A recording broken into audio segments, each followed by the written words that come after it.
Kasus dugaan korupsi penyewaan pesawat Garuda Indonesia memasuki babak baru. Kejaksaan Agung meningkatkan kasus tersebut ke tingkat penyidikan.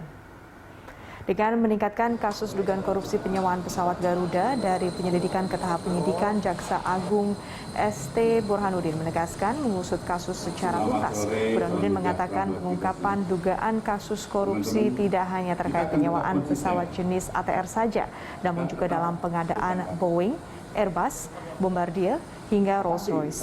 Kejaksaan Agung belum bisa merinci secara detail besaran kerugian negara akibat dugaan korupsi di perusahaan pelat merah tersebut.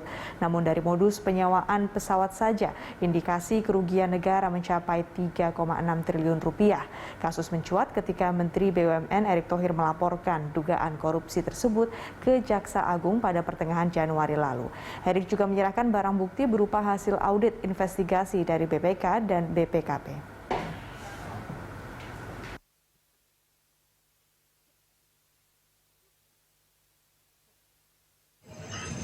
Yang pertama adalah perkara PT Garuda yang beberapa hari lalu Menteri BUMN datang ke sini. Kami sedang menangani perkara ini dan hari ini kita naikkan menjadi penyidikan umum.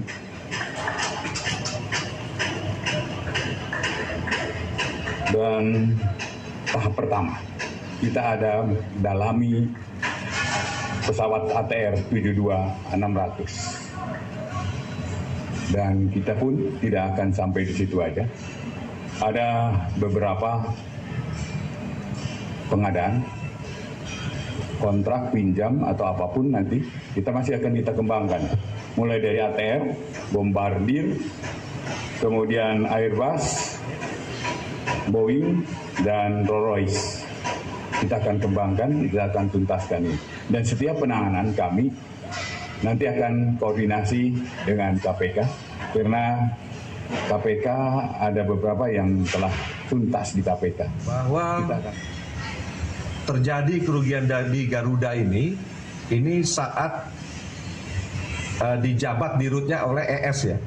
Dan ES telah diproses oleh KPK dan sekarang juga masih menjalani hukuman.